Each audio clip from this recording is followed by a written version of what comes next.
guys, welcome to American Beer TV, and fall is almost upon us, so we're going to start breaking into some of the traditional fall beers, giving you a heads up on them so you know which ones to go out and pick up in the store when you're out shopping around. Oh yeah. So yeah. For the past year, I think Bill's been trying to get this beer on the show maple forever, and I haven't had it yet. Yeah, this is one of my favorite beers from the brewery. This is one of the things that I tried. First time I went to the brewery was in October of 2009. We were having all kinds of crazy fires out here. Oh yeah, in Orange County. Yeah. It really was a very interesting experience because it was an American Homebrewers Association rally, and so I was in there with that. And once you got in, it was kind of like just pouring it, so you could just keep drinking. And the skies were all orange and smoky, and it was just right across the freeway, Orange County hills, and it was really an interesting experience. And this beer stood out as one of my favorite, one of the most original and unique styles of beer I'd ever had, and it's continued to be one of my favorites. Now, what this is it's a Belgian style. It's 10% alcohol, but it's made with instead of a pumpkin ale, like from most breweries will do a pumpkin ale. Instead of a pumpkin ale, this one's actually made with yams. They grill the yams.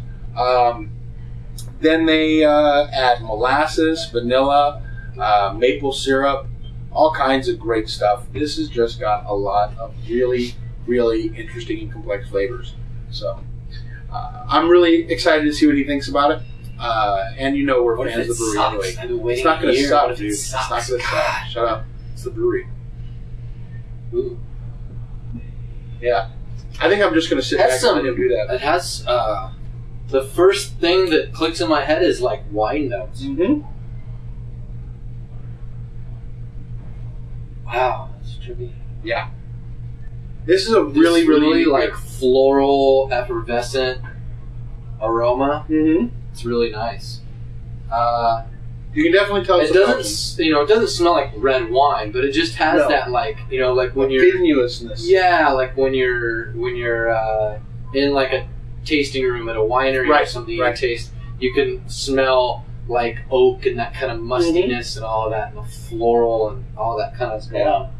And it's I was thinking it was, autumn maple that was gonna, I think of it, mentally I'm thinking it's gonna have that kind of sweet smell to it, And let's take a minute to look at it. We jump right into the nose. It's got a nice kind of off-white, kind of cream taupe colored and it's a little haze. It's a little bit of haze. Yeah, it did have a really nice head. Definitely. Yeah, and it's a nice, really kind of not so quite with a ruby kind of but definitely a reddish tinged brown. Yeah, to a little more orange. Side, a little amber, dark amber, burnt honey, if you will. Getting a beer geek. That's what I think of my loogie. Yeah. So here, cheers, and I want you to try this first, and you tell me what you think.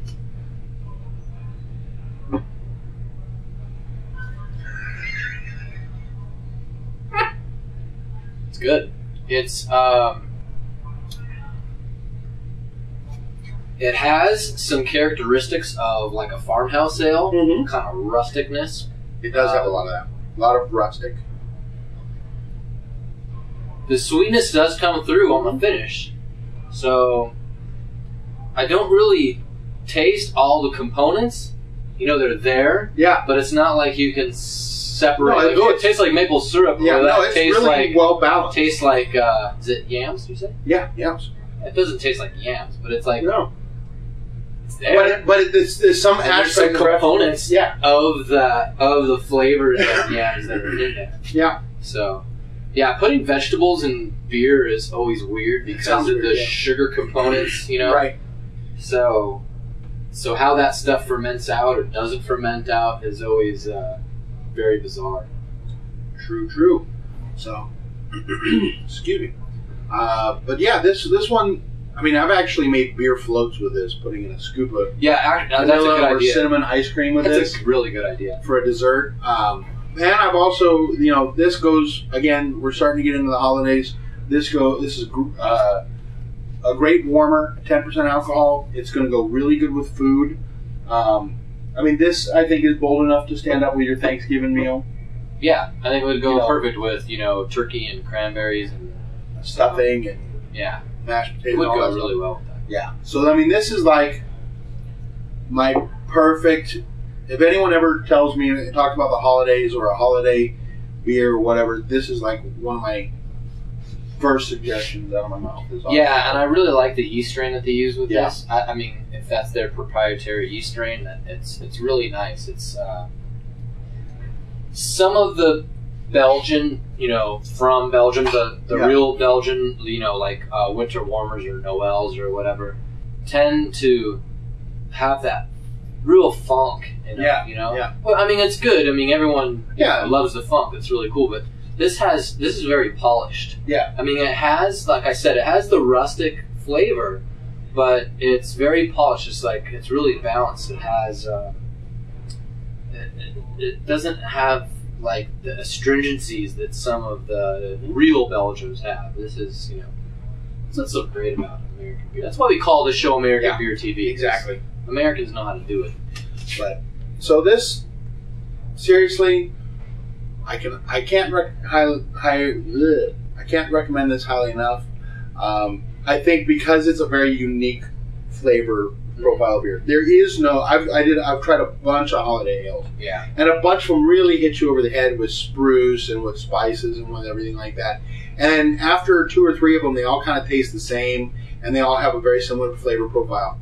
This one doesn't. This one's between the Belgian and the spices, and I think you have to drink it out of a glass like this because you have to be able to smell it because the nose of this beer really affects the palate. It really affects. I mean, you could drink it out of a pint glass, but you're really not doing it justice. I think to get the whole experience, you must drink it in something that you can actually stick your nose in when you're drinking it. Otherwise, it's not going to do the beer justice.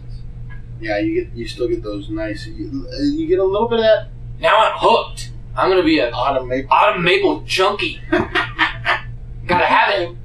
It's good stuff, man. It's just really good stuff. I'm glad you finally got to try it. So, cheers. Cool. Cheers.